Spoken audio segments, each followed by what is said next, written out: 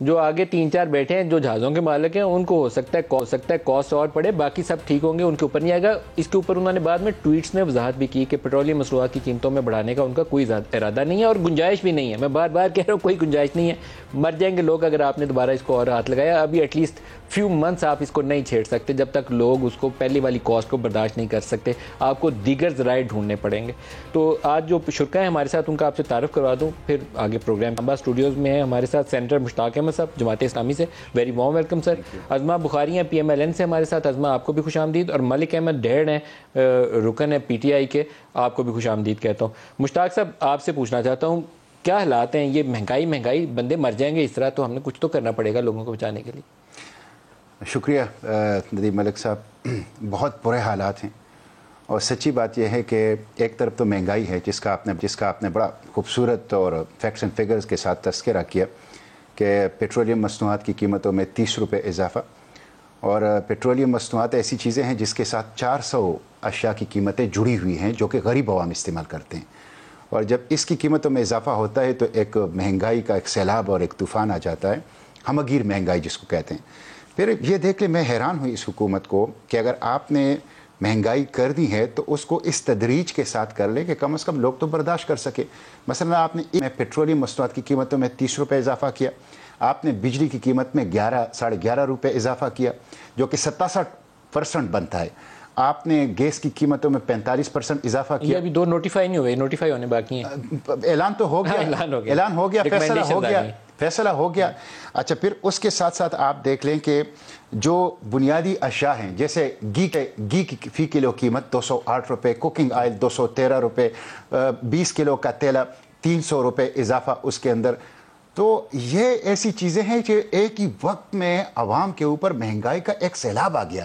مجھے تو بہت خوف آ رہا ہے ان حالات میں کہ پاکستان کو جس انداز سے یہ مہنگائی کے بم گرائے جا رہے ہیں، عوام کی قوت خرید جواب دے چکی ہے۔ مشتاق صاحب اس میں ایک بنیاد جو ہے وہ ڈالر کا ریٹ ہے، اگر یہ اس کو 180-82 پہ رکھتے ہیں تو یہ جو 20 روپے کا ڈیفرنس ہے اس وقت 202 پہ، یہ آپ کو ہر لیٹر کے اوپر 20 روپے ایکسٹرا ہے جو آپ بچا سکتے ہیں۔ یہ دیکھیں، لیکن یہ مینجمنٹ ہے، مجھے نہیں سمجھ آتی ہے کیسے چلا رہے ہیں۔ ایک طرف تو یہ صورتحال ہے کہ قیمتیں بڑھ رہی ہیں، دوسری طرف یہ صورتحال ہے کہ روپیہ کی قدر گر رہی ہے، تو اس کی وجہ سے عوام کے اوپر اضافی بوجھ بڑھ رہا ہے۔ اچھا، اس کے مقابلے میں آپ دیکھ کیا رہے ہیں؟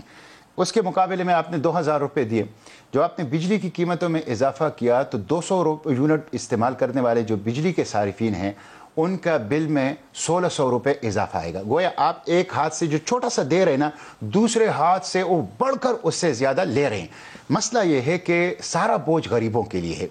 آج کل UNDP کی اس رپورٹ کا بہت زیادہ تذکرہ ہے کہ 17.4 ارب ڈالر جو ہمارے جو مرات یافتہ طبقہ ہے وہ کنزیوم کر رہا ہے، جو کہ ہمارے ٹوٹل ٹیکس کلیکشن کا 50% ہے، اور پھر اس میں لکھا گیا ہے کہ کون کون ہے، یعنی سب سے پہلے کارپوریٹ سیکٹر ہے جو سب سے زیادہ مرات لیتا ہے، دوسری طرف جو ہے پھر جو لینڈ لارڈ ہیں اور زمیندار طبقہ ہے، اور تیسرے نمبر پر ہماری ملٹری اسٹیبلشمنٹ ہے۔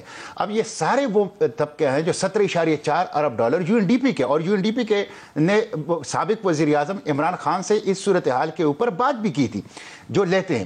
اچھا، تو ان کے اوپر کوئی آپ ان کے مراد کے اوپر آپ کٹ نہیں لگا رہے ہیں اور سارا کا سارا بوجھ آپ غریب عوام کے اوپر منتقل ہیں۔ پھر دوسری طرف صورتحال یہ ہے کہ بجلی نہیں ہے، یعنی 12 گھنٹے کی لوڈ شیڈنگ، 15 گھنٹے کی لوڈ شیڈنگ۔ کراچی جیسی آپ کا معاشی شہرگ، وہاں پہ لوگ تنگ ہیں، دن کو بجلی نہیں ہے، رات کو بجلی نہیں ہے، مور دین 60% ریونیو آپ کو دے رہا ہے۔ جہاں جس شہر کا یہ حال ہے، دیہاتوں کا کیا حال ہوگا؟ تو ایک طرف بجلی نہیں ہے، بنیادی ضروریاتی زندگی نہیں ہے، علاج نہیں ہے، اور دوسری طرف آپ مہنگائی کے بم گرا رہے ہیں، تو بہت خراب صورتحال ہے، خوفناک صورتحال ہے، جس کا کم از کم حکمرانوں کا احساس نہیں ہے۔ ازما آپ بتائیے، یہ اس معاملے میں تو آپ لوگوں کو بڑا ڈیسائسو ہونا چاہیے تھا۔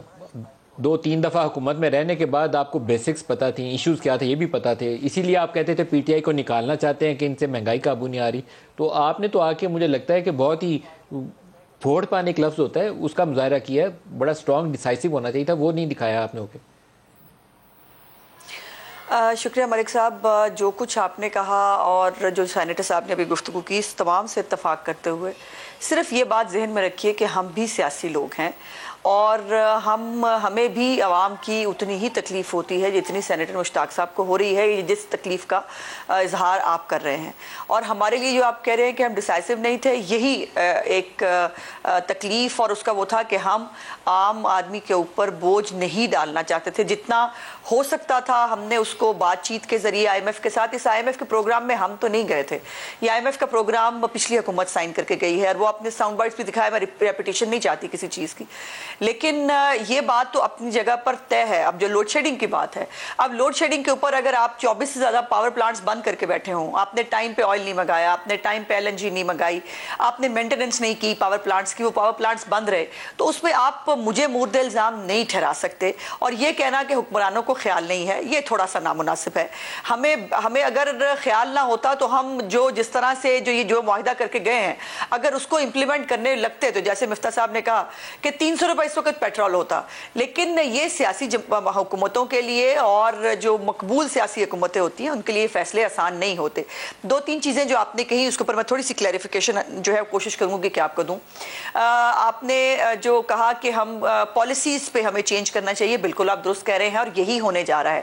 اگر مفتاح صاحب کی آپ نے آج تقریر سنی ہو تو اس میں انہوں نے ایکسپورٹس کے اوپر توجہ دینے کے لیے کہا. انہوں نے کہا کہ میں نے مختلف موٹر انڈسٹری کے لوگوں کو سے بات کی ہے، انہوں نے کہا ہے کہ میں آپ کو بالکل لیوریج دوں گا اگر آپ مجھے ایکسپورٹس میں اضافہ کر کے دیں گے. اس کے بعد انہوں نے یہ بھی کہا کہ ہمیں جو ٹوبیکو جس کے اوپر آپ نے بہت پروگرام کیے ہیں اور آپ کو معلوم ہے کہ ٹوبیکو کے حوالے سے ایک پورا ریکٹ تھا جو PTI کے اندر موجود تھا، جس نے اس انڈسٹری کو جس کے اوپر بہت سارا ٹیکس لگایا جا سکتا ہے نہیں لگا، اس کے اوپر پالیسی سٹیٹمنٹ آ چکا ہے مفتاح صاحب کا کہ اس کو ہم ٹیکس کرنے جا رہے ہیں. اور آج انہوں نے بڑا بملہ کہا کہ ہم ٹیکس لگائیں گے ان لوگوں کے اوپر، ان امارات یافتہ طبقے کے اوپر جس کو ٹیکس دینا چاہیے، اور اسی ٹیکس کے ذریعے ہم کوشش کریں گے کہ عام آدمی کی زندگی بہتر کی جائے. اور دوسرا ایک پالیسی جو بالکل سٹیٹمنٹ جس کے اوپر میں ری ایمفسائز کرنا چاہتی ہوں وہ ہے ڈالر کی پرائس. اور ہمیں بالکل اندازہ ہے کہ، اور آپ کو یاد ہے کہ ہم پہ تو الزام ہی یہ لگا کرتا تھا، خاص طور پر ڈار صاحب کے اوپر الزام یہ لگا کرتا تھا کہ جنہوں نے بڑا مصنوعی طور پر ڈالر کو جو ہے وہ رکھا ہوا تھا، لیکن وہ آج ثابت ہوا ان کے 4 سال ختم ہونے کے بعد بھی کہ ان کی پالیسی بالکل درست تھی. اور ہمارا پورا فوکس اس وقت، شہباز شریف صاحب کی پوری حکومت کا فوکس اس بات کے اوپر ہے کہ ہمیں اس کو ڈالر کو سٹیبلائز کرنا ہے تاکہ جو یہ بوجھ ہے یہ کم ہو سکے. اور یہ بہت جلد انشاءاللہ جیسے ہی IMF کے ساتھ، آپ بہتر سمجھتے ہیں، جیسے ہی IMF کے ساتھ معاہدہ سائن ہو جائے گا، یہ جو فلکچویشن آ رہی ہے خاص طور پر ڈالر کی قیمت کے حوالے سے، اس میں بہتری آئے گی. اور ڈالر کو کنٹرول کرنا بالکل پہلی پرائورٹی ہے اور پورا فوکس ہے اس کے اوپر. یہ بالکل ہم کریں گے. کاٹن کے حوالے سے جو آپ نے کہا اس کے اوپر بھی آج بات کی مفتاح نے، اور آئل کے اوپر بات کی جو ہم باہر سے پام آئل خریدتے ہیں بہت سارا، کہ اس کے اوپر بلکہ انہوں نے کہا کہ میرے ساتھ بیٹھے اور میں کسانوں کو سبسڈیز بھی دوں گا، بلکہ ہم انویسٹ کریں گے ایز اے گورنمنٹ کہ ہمیں جو آئل ہے پام آئل خاص طور پر اس کی جو ہے اس کی طرف جانا چاہیے تاکہ ہم پاکستان کے اندر ایسی پالیسی لے کے آئیں تاکہ پام آئل ہم خود پروڈیوس کر سکیں. تو یہ تمام جو آپ نے جن باتوں کی نشاندہی کی وہ آلریڈی آج مفتاح صاحب کی پالیسی سٹیٹمنٹ کے اندر موجود تھا. جو امپورٹنٹ اس وقت رول ہے فیڈرل گورنمنٹ کا، وہ ایک بیلنسنگ ایکٹ کے طور پر ان کو وہ رول ادا کرنا پڑے گا کہ ہمارا بجٹ ڈیفیسٹ اس رینج میں آ جائے کہ جہاں ہم برداشت کر سکیں. مفتاح نے پچھلے 4-6 ہفتے مسلسل بار بار پوری قوم کو بتایا کہ 5600 ارب کا ڈیفیسٹ ہے. یہ پچھلے کئی سالوں سے، ہم 4 سال سے پچھلے سے کم از کم 73 کے ساتھ 4000 ارب کے قریب سالانہ بجٹ ڈیفیسٹ کر رہے ہیں. اسی کا نتیجہ ہے کہ 20000 ارب تو ہم نے صرف ڈیفیسٹ فائنینسنگ کی مد میں بھر دی ہیں، باقی ڈیویلیوشن کی وجہ سے قرضے جو 30000 ارب تھے مجموعی ڈیٹ اینڈ لائبلٹیز، وہ 57-58 یہ 30 جون کو جا کے نمبر فائنل ہوگا، ڈبل کے قریب ہو جائیں گے. یہ پاکستان نہیں برداشت کر سکتا. آپ کیسے سروس کریں گے ان ڈیٹس کو جو آپ چڑھائے جا رہے ہیں لیکن آپ کو دینے کے لیے وسائل نہیں. قرضہ آپ تب لے سکتے ہیں کہ آپ کے پاس پیئنگ کیپیسٹی ہو.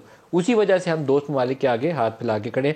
مشتاق صاحب، یہ IMF کا جو ماڈل ہے مجبوری کے عالم میں تو ٹھیک ہے، لیکن ہر دوسرے سال مجبوری نہیں ہو سکتی، پھر نالائکی ہوتی ہے آپ کی. ہم نالائکی کی وجہ سے ہر دوسرے سال ان کے دروازے پہ کھڑے ہوتے ہیں. دیکھیں، میں تو اس کو نالائکی بھی اب نہیں کہتا. یہ تو 20 پروگرام ہو گئے، یہ اب مرض ہو گیا ہے. مرض ہو گیا. یعنی مجبوری ایک دفعہ ہوتی ہے، چلو نالائکی 2 دفعہ اور 3 دفعہ ہو گئی. جب آپ 20 دفعہ یہ لیتے ہیں اس کا مطلب ہے یہ مرض ہے.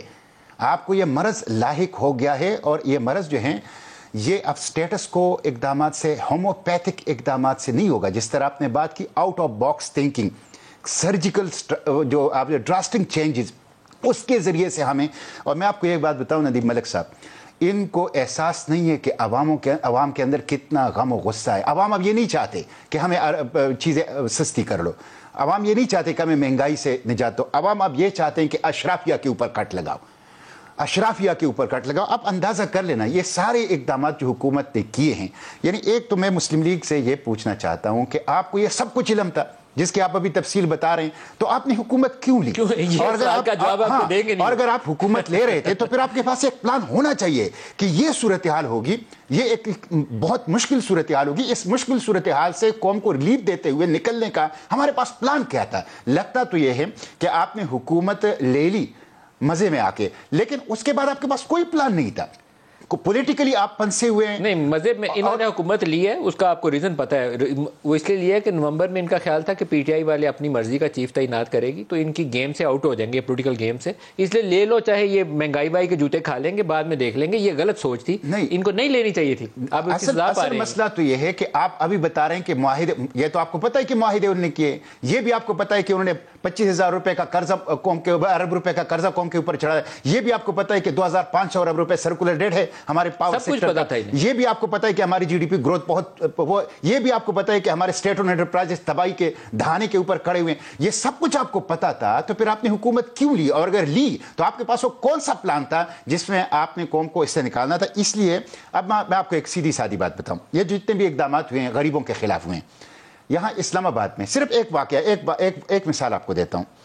گریڈ 20, گریڈ 21 اور گریڈ 22 کے افسروں کو کنوینس الاؤنس ملتا ہے, جو کہ 65,000 روپے سے لے کر 1 لاکھ روپے تک ہے. وہ سرکاری گاڑی نہیں رکھ سکتے, وہ کنوینس الاؤنس بھی لیتے ہیں اور سب کے پاس گاڑیاں بھی ہے. یہ ویگو گاڑیاں, یہ لینڈ کروزر, اس کی کیا ضرورت ہے کہ یہ پاکستان کے آفیسرز, پاکستان کے اشرافیہ اور پاکستان کے حکمرانوں کے ساتھ قوم کے خرچے پر ہے. قوم جب ان گاڑیوں کو دیکھتی ہے, یہ ویگو کو دیکھتی ہے, لینڈ کروزروں کو دیکھتی ہے, اس کے اندر ٹھنڈے بیٹھے ہوئے لوگوں کو دیکھتی ہے اور پھر اپنی غربت کو دیکھتی ہے, تو ان سے یہ برداشت نہیں ہوگا. ایک بریک لے لیں, بریک قریب آ گیا, بریک لے لیں, ہمارے ساتھ رہیے گا.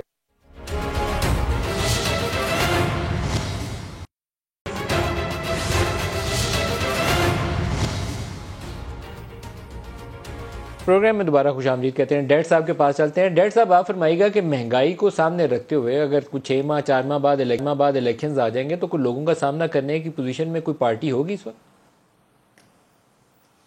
بسم اللہ الرحمن الرحیم. ایاک نعبد و ایاک نستعین. میں نے آپ کی ساری باتیں سنی ہیں اور یہ پریکٹیکل باتیں ہیں, اور ان کے اوپر ڈسکشنز کے لیے دنوں کے دن بھی خرچ ہو جائیں تو یہ ختم نہیں ہوگی. میں ایک اہم موضوع کی طرف اس بات کو موڑنا چاہ رہا تھا کہ پرابلمز تو اپنی جگہ ہیں. Why we are not talking about the solutions, کہ ہمیں اب سولوشنز کیا دینی ہے. جس طرح اب آپ نے کہا ہے کہ مہنگائی کے بعد اب کیا ہوگا, تو we are talking for the future. اب دیکھیں, فیوچر پہ جانے کے لیے سب سے پہلے جو میں نے سوچا ہے, being the M N A and a politician, سب سے پہلے میں یہ اعلان کر رہا ہوں کہ میں آج سے لے کر جب تک یہ گورنمنٹ موجود ہے, میں اپنی پوری تنخواہ جو ہے وہ گورنمنٹ کو دیتا ہوں کہ اس غریب کو جو مسئلے ہو رہے ہیں اس کے اوپر اس کو لگائیں. پہلا تو میرا یہ اعلان ہے. بہت اچھا. دوسری بات یہ ہے کہ ان مسائل کو حل کرنے کے لیے اب ہمیں تجاویز دینی چاہیے گورنمنٹ کو کہ یہ آپ ان چیزوں پہ عمل کریں اور ان مسائل کو حل کرائیں, کیونکہ اس وقت غریب جو ہے وہ اتنی بری حالت میں پہنچ چکا ہے اور آگے جانے والا ہے. اب ہم اس بحث میں نہیں جاتے کہ اس کا قصوروار کون ہے. قصوروار جو بھی ہے, چاہے وہ 4 سال کی حکومت ہے یا 2 مہینے کی حکومت ہے, اس میں ہم نہیں جاتے. مسئلہ یہ ہے کہ اب حل کیا ہے. حل یہ ہے, سب سے پہلے جو ہم سبسڈی دیتے ہیں نیچے, وہ سبسڈی کبھی غریب عوام تک نہیں پہنچتی. انہوں نے احساس پروگرام سے جتنے پیسے دیے ہیں, جو سروے کرنے والے جاتے تھے ان کو تنخواہیں نہیں جیت دی جاتی تھیں اور لوگوں سے پیسے لے کے وہ نام لکھتے تھے, اور جس کی وجہ سے جو لسٹیں بنی ہیں ان لوگوں کی بنی ہیں جو خود غریب ہیں ہی نہیں. لہٰذا سبسڈی غریب عوام تک نہ پہنچ سکی, جس کی وجہ سے ابھی تک غریب عوام مشکل میں ہے. میں تجویز دینا چاہتا ہوں کہ یہ گورنمنٹ جو سبسڈی دے رہی ہے اس کا سب سے ایک آسان اور ڈائریکٹ غریب کو سبسڈی دینے کا طریقہ یہ ہے کہ یہ 200 یونٹ یا 300 یونٹ تک غریب کا بل معاف کر دیں. اس طرح جو 10,000 یا 15,000 وہ غریب یا 8,000 یا 6,000 بھرتے ہیں, وہ ڈائریکٹ ہر مہینے ان کو ان کی جیب میں بچ جائے گا, اور اس طرح غریب کو سبسڈی ان کے گھر میں بیٹھے ہی مل جائے گی. دوسری میں یہ تجویز دینا چاہتا ہوں کہ 4 سکیل سے لے کے 14 سکیل تک وہ لوگ ہیں 4 اسکیل والے 5 اسکیل والے انتہائی غریب لوگ، اور 14 اسکیل تک وہ لوگ ہیں جو لوگ درمیانہ طبقہ ہے، جن کو ہم کہتے ہیں کہ جی یہ وہ لوگ ہیں جو کسی سے ادھار بھی نہیں مانگتے، یہ وہ لوگ ہیں جو ہمیشہ اپنی عزت بنانے میں لگے رہتے ہیں اور کبھی جو ہے نا اپنے آپ کو شو نہیں کرتے کہ ہم کتنی کرائسس میں ہیں۔ اگر ان 4 اسکیل سے 14 اسکیل والوں کی 50% تنخواہ بڑھا دی جائے تو یہ مہنگائی کو ہم اس طرح کوپ اپ کر سکتے ہیں کہ ان کا لیونگ سٹینڈرڈ مینٹین ہو جائے گا۔ تو اس طرح کے اگر اس طرح سے ہم ان لوگوں کو کریں، ادروائز 600 روپے والا جو دہاڑی والا مزدور ہے جس کے 12 بچے ہیں اور 600 روپے کلو اب گھی ہونے جا رہا ہے، تو اس کی تو زندگی تو نہیں، اس کی تو موت ہے۔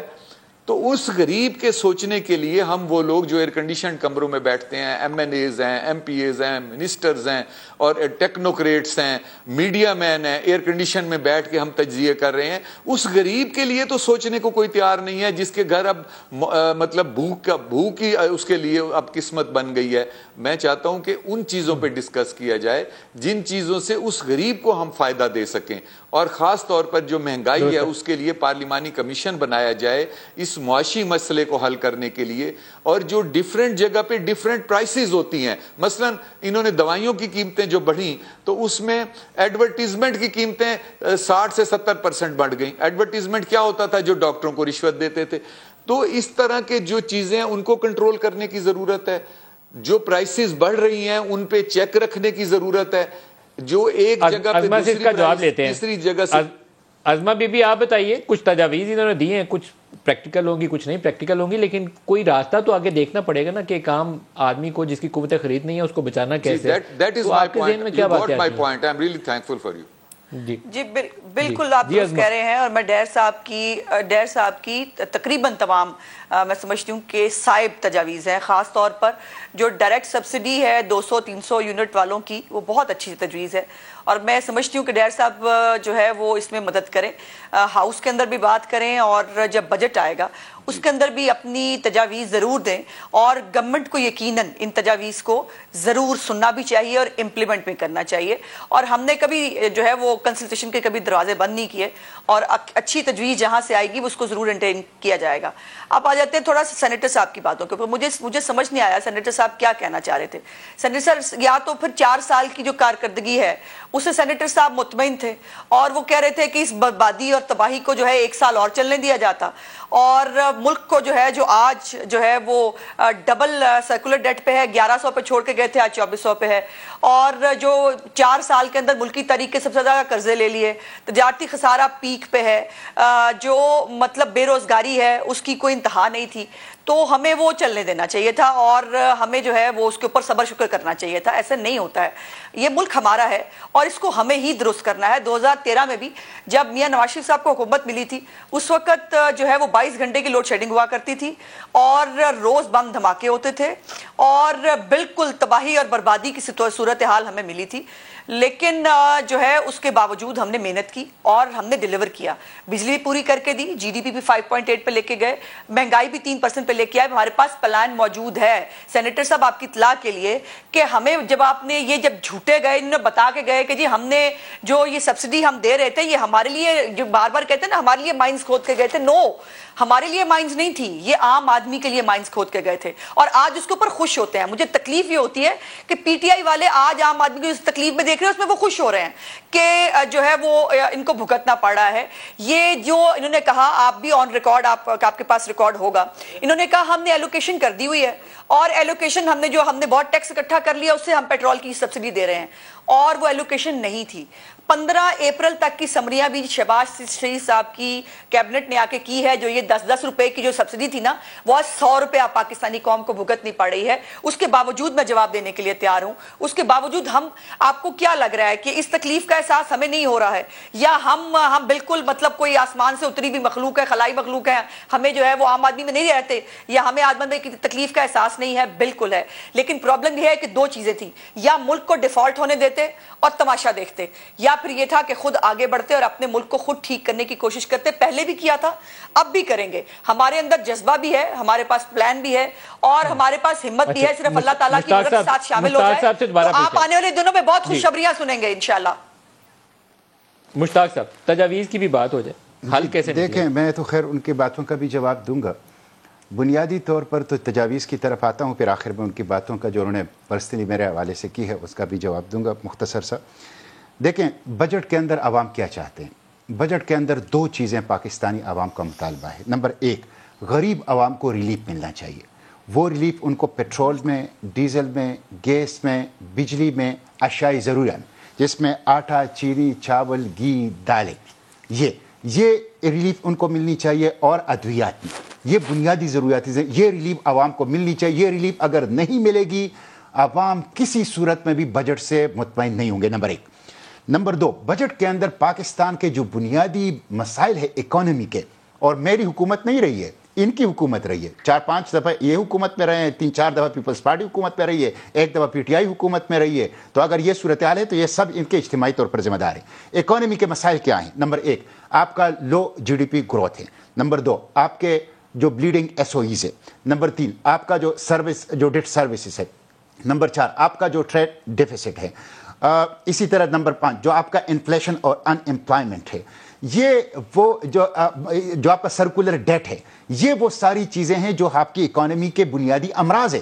جب تک آپ اس کو حل نہیں کریں گے آپ آئی ایم ایف سے نجات نہیں پا سکتے. تو ہم یہ دیکھیں گے بجٹ میں کہ کیا اس میں غریب عوام کو ریلیف مل رہا ہے, اور دوسرا ہے کہ کیا پاکستان کے معیشت کے جو بنیادی امراض ہے اس کا علاج ہے, آئی ایم ایف کی غلامی کی ہتھکڑیاں توڑنے کا, اس میں کوئی ہمیں راستہ مل رہا ہے. جہاں تک انہوں نے بات کی ہے, دیکھیں کہ ہم تو پاکستان ڈیفالٹ ہونے جا رہا ہے.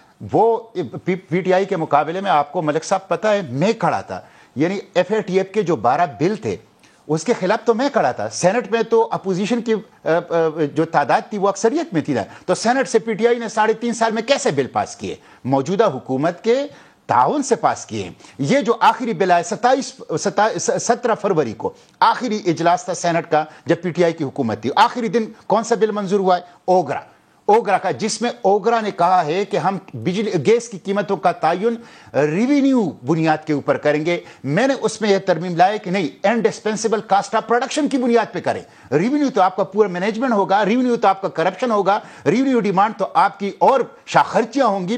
تو جتنا گیس بیچو اتنے پیسے لو. تو انڈسپینسیبل کاسٹ آف پروڈکشن وہ ڈیفیٹ ہو گیا. کیوں ڈیفیٹ ہو گیا؟ اس لیے کہ اس حکومت نے, جو اس وقت حکومت میں اس وقت اپوزیشن تھی, وہ اپنے لوگوں کو حاضر نہیں کر سکی, اور باوجود اکثریت کے پی ٹی آئی نے وہ بل پاس کر لیا. تو میں 3.5 سال اس پی ٹی آئی کے حکومت کے مقابلے میں سینٹ پہ کھڑا رہا ہوں. جنرل باجوہ کے ایکسٹینشن کے مقابلے میں اکیلے کھڑا رہا ہوں. ایف اے ٹی ایف کے بلوں کے مقابلے میں اکیلے کھڑا رہا ہوں. اسٹیٹ بینک کی جو خود مختاری نام نہاد ہو رہی تھی صرف میرے امینڈمنٹس تھے اور کسی کے امینڈمنٹ اس کے مقابلے میں نہیں تھے. تو یہ تانا آپ مجھے نہ دیں. میں ہمیشہ عوام کا مقدمہ لڑائے, اور میں نے پی ٹی آئی کے جو عوام دشمن چہرہ ہے اس کو بے نقاب کرنے کی کوشش کی ہے, اور میں آپ کے ساتھ بھی جو اختلاف کرتا ہوں اصول کی بنیاد پر عوام کے لیے. ڈیڑھ صاحب پہلے جواب دیں گے. جی ڈیڑھ صاحب. جی سر, سب سے پہلی بات یہ ہے کہ میں ان سے سینیٹر صاحب سے ہاتھ جوڑ کے یہ معذرت کے ساتھ کہتا ہوں, خدا کے لیے پوائنٹ سکورنگ چھوڑ دیں. میں پارلیمانی پارٹی کا, اپوزیشن کا پارلیمانی پارٹی کا لیڈر ہوں. میں نے کوئی ایسی بات نہیں کی کہ میں نے گورنمنٹ کو اس طرح طنز کیا ہو کہ گورنمنٹ مجھ سے لڑنے لگ جائے. میں نے وہ تجویزیں دی ہیں جس سے ہم غریب کو ریلیف دے سکتے ہیں. میری تجاویز پہ گورنمنٹ نے بیٹھ کے اتفاق کیا ہے اور انہوں نے اپریشیٹ کیا ہے, اور ہمارے اس جوائنٹ وینچر سے فائدہ کس کو ہوگا؟ غریب کو ہوگا. 1.5 گھنٹے کی تقریر میں آپ نے صرف طنز کے علاوہ کوئی بات نہیں کیا. خدا کے لیے میرا اپنا لیڈر تھا عمران خان, یا ہے, تو میں اب یہ اس کی باتیں یہ چھوڑ دیں. اب یہ غریب کی طرف سوچ لیں اور اس کی طرف کوئی کام کر لیں اور اس کی طرف کچھ مسائل حل کر لیں. اور ابھی جو میری باتوں پہ اتفاق کیا ہے میڈم نے, میں ان کا شکریہ ادا کرتا ہوں. اور میں ابھی اسپیچ جو نیکسٹ 2 دن میں ہمارے اجلاس جاری ہے اس میں یہ اسپیچ کروں گا, اور میں اسپیچ میں یہی تجاویز دوں گا, اور میں یہ انشور کروں گا, اس بات پہ زور دوں گا کہ سبسڈی ایسے طریقے سے دی جائے جو غریب تک پہنچ جائے. اور غریب کو اس میں آپ ریلیف نہیں دیں گے تو اس کے مجرم ہم سب ہوں گے. اور جو اس وقت میرا سوال ایک یہ ہے کہ جب ایک بندہ معاہدہ کر کے آتا ہے, اور آئی ایم ایف کے ساتھ 25 تاریخ کو, میری آخری بات سن لیں, آئی ایم ایف کو 25 تاریخ کو آئی ایم ایف کی میٹنگ ہو رہی ہے, اور اس میٹنگ میں اسلام آباد پر حملہ کیا جاتا ہے, اور کہا جاتا ہے کہ ڈی چوک پہنچیں, ملک میں انسٹیبلٹی آپ نے شروع کر دی, تو کیا آئی ایم ایف ہمیں کوئی رعایت دے گی؟ کیا آئی ایم ایف ہمیں, شاید یہ ایک دن کا جو دھرنا تھا اسی لیے دیا گیا ہے کہ یہ چاہتے تھے کہ اس ملک کو اس گڑھے میں دھکیل دیں کہ یہ اپنے آپ کو سنبھالتے سنبھالتے کہاں سے کہاں پہنچ جائیں. افسوس یہ ہے کہ اپنے اقتدار کے لیے اگر آپ کبھی بھی اس ملک سے دشمنی کریں گے, اللہ تو بیٹھا ہے, وہ دیکھ رہا ہے کہ کون اس ملک سے دشمنی کر رہا ہے. تو میں اب یہ کہوں گا کہ میڈیا میں جتنی بھی باتیں ہو رہی ہیں, جتنی بھی ڈسکشنز ہو رہی ہیں, ایک دوسرے پہ کیچڑ اچھالنے کی بجائے اس وقت ہم جس دوراہے پہ کھڑے ہیں ہمیں سولوشنز کی طرف جانا چاہیے. میں میڈیا سے ریکویسٹ کروں گا کہ آپ کے اندر بہت قابل تجزیہ نگار ہیں میڈیا میں, جو بیٹھے ہوتے ہیں, ان کی باتیں سن کے ہم انہیں عزت سے ہمارے سر بلند ہو جاتے ہیں. ندیم ملک صاحب, میں آپ کو ان میں گردانتا ہوں. آپ لوگ اپنے طور پہ تجاویز دیں مسائل کے حل کرنے کے لیے. ہم وہ چیزیں سنیں گے, کچھ ہم خود سوچ رہے ہیں, کچھ آپ سے تجاویز ملیں گی, ہم اسمبلی میں ان پوائنٹس کو اٹھائیں گے, ہم اس سے غریب کو مسائل کا حل دیں گے. اس وقت صرف اور صرف ٹاپک اس غریب کا ہونا چاہیے جس کا میں نے کہا ہے 600 روپے دہاڑی یا 12 بچے نہیں ہے. عظمت, آپ کی طرف دوبارہ آ رہا ہوں. جو ہمارے بڑے شہروں کے اندر جو آبادی ہے, جس میں لوئر مڈل کلاس جو شہروں میں بستی ہے, اس کی زندگی مجھے لگتا ہے کہ اس وقت سب سے زیادہ ولنریبل ہے, کہ اس کے پاس ذرائع آمدن اضافہ کرنے کے لیے کوئی طریقہ کار نہیں, فکسڈ انکم کے اوپر ہے یا سیلریز کے اوپر وہ ان کا گزر بسر ہے. ان کو آپ کس طریقے سے سپورٹ کر سکتے ہیں بجٹ کے اندر؟ آپ کے ذہن میں کچھ ایسی باتیں ہیں, تجاویز ہیں؟ جی بالکل. دیکھیے, ایک تو یہ ہے کہ جب ملک اپنے گھر میں آگ لگی ہوئی ہو تو پھر اس پر خود پانی ڈالتے ہیں, اس کا کھڑے ہو کے تماشا نہیں دیکھتے, اس لیے ہم نے یہ حکومت لی. اور یہ جو آپ جو خاص طور پر آپ درست کہہ رہے ہیں, ولنریبل اس وقت لو مڈل کلاس جو اب بالکل شاید پاورٹی لائن کے قریب پہنچ گئی ہے, اس کے لیے مسائل ہیں. ان کے لیے جاب کریشن, ہر ایک کو فروٹفل جو انڈکشن ہے پاکستان کی معیشت کے اندر وہ کرنی پڑے گی, اور ہمیں انکریج کرنا ہوگا جو ہے وہ ہر بندہ کنٹریبیوٹ کرے اپنی معاشی ترقی کے اندر جو پاکستان کے اندر ہے. میں صرف اتنی گزارش کرنا چاہتی ہوں کہ یہ جو ہم سے بالکل سوال پوچھے جائیں, ہم بالکل اپنے سوالوں کے جواب دیں گے, لیکن اس وقت جو ہو رہا ہے وہ ہماری مرضی سے نہیں ہو رہا. یہ بری باتیں تو ہم نے ساری کر لی, 2-3 اچھی باتیں ہیں کہ آنے والے دنوں میں انشاءاللہ تعالیٰ آپ کو کچھ بہت اچھی چیزیں پائپ لائن کے اندر موجود ہیں, وہ سننے کے لیے ملیں گی, جس سے پاکستان کی معیشت کو جو ہے وہ سپورٹ بھی ملے گی, پاکستان کی عام آدمی کے لیے جاب کریشن جو ہم کرنا چاہتے ہیں اس میں بہتری آئے گی. اور جو پرائیویٹائزیشن, پچھلی دفعہ میرا پوائنٹ رہ گیا تھا, بالکل پرائیویٹائزیشن کی آج بھی بات کی ہے مفتاح صاحب نے کہ ہمیں 3 مہینے کے اندر پرائیویٹائزیشن کر کے وہ جو ایک ہمارے لیے ایک عذاب بنے ہوئے ہیں مختلف ادارے جن کو پرائیویٹائز بہت پہلے ہو جانا چاہیے تھا. جب ہم نے کرنے نکلے تھے تب جلوس نکالا کرتے تھے, اپنے دور میں بھی بات کی, نہیں کر سکے. لیکن یہ ہمارا ملک ہے, اس کو ہمیں ہی سنوارنا ہے, اس کو ہم ہی آگے لے کے چلیں گے, اور جہاں سے بھی اچھی تجویز آئے, جہاں سے بھی یہ ملک ہمارا ہے, ہم سب کو اس کے لیے کنٹریبیوٹ کرنا ہے. اس کو بالکل دیکھا بھی جانا چاہیے, اور اس کو حکومت پاکستان, حکومت پنجاب بالکل دیکھے کہ کینسر کی دوائی ادویات اور تمام ادویات جو ختم کر دی گئی تھی وہ ہم نے شروع کر دی ہیں پنجاب میں. ایک بڑا امپورٹنٹ ایشو ہے, میں میکرو لیول کے اوپر میں نے بہت رپورٹنگ کی ہے. آپ 202 روپے روپیہ رکھ کے اور 15% پہ پالیسی ریٹ رکھ کے پاکستان کو آگے نہیں چلا سکتے. آپ کو روپیہ مضبوط کرنا پڑے گا اور انٹرسٹ ریٹ نیچے لانے پڑیں گے. مشتاق صاحب, یہ میکرو لیول پہ جب تک یہ امبیلنس آپ ٹھیک نہیں نہ کریں گے, نہ آپ کی فسکل ڈیفیسٹ ٹھیک ہونی ہے, اور جب تک آپ امپورٹس کو لاتے جائیں اور پیسے مانگتے جائیں ادھار کے اوپر, تب تک آگے نہیں چل سکتے. راستہ نکالنا پڑے گا. بالکل, مجھے اس سے اتفاق ہے, اور میں یہ سمجھتا ہوں کہ دیکھیں اب اکانومی اس فیز کے اندر داخل ہو گئی ہے, اس کی خرابی, کہ اب یہ جو وزیر اعظم نے کہا ہے کہ چارٹر آف اکانومی, اور اس کے لیے انہوں نے آج اخبارات میں آیا ہے کہ ایک ڈائلاگ شروع کریں. بہت اچھی بات ہے. یہ ڈائلاگ تمام سٹیک ہولڈرز کے ساتھ ہونی چاہیے, اور بالخصوص جو پولیٹیکل پارٹیز ہے اور پارلیمنٹ کے اندر جو پولیٹیکل پارٹیز ہیں ان کے ساتھ ہونی چاہیے, ماہرین معیشت کے ساتھ ہونی چاہیے, جو آپ کے انڈسٹریلسٹ ہیں ان کے ساتھ ہونی چاہیے, جو آپ کا بزنس مین طبقہ ہے ان کے ساتھ ہونے چاہیے, جو آپ کے فارمرز ہیں ان کے ساتھ ہونی چاہیے. اور ہمیں ایک چارٹر آف اکانومی کی طرف جانا ہوگا, ایک ایسے چارٹر آف اکانومی کی طرف جو ہمیں قرضوں سے نجات دلا دے. بنگلہ دیش کا میرے خیال میں 91 روپے ٹکا, ان کا 91.56 ٹو $1 آج ان کا ایکسچینج ریٹ ہوا ہے ڈیویلیو ہونے کے بعد, اور ہم ہیں آج 202 پہ. یہ فرق ہے بنگلہ دیش اور ہماری کرنسی کا, جس کو ہم کہتے تھے اکنامیکلی وائبل ہی نہیں ہے, وہ 91 پہ, ہم 202 پہ کھڑے ہیں. یہ مدر آف آل ایولز ہے اس وقت ایکسچینج ریٹ. اور دوسرا آپ کا انٹرسٹ ریٹ 15% والا. unless کہ وہ find a way out, ہم اس طرح نہیں آگے چل سکتے, یہ سسٹینیبل نہیں ہے ہمارے لیے. جی بالکل. پروگرام کا وقت ختم ہو گیا. مشتاق، عظمہ، ملک، ڈیڈ صاحب، آپ سب کا بہت شکریہ. آج کے لیے اتنا ہی اجازت دیجیے. اللہ حافظ.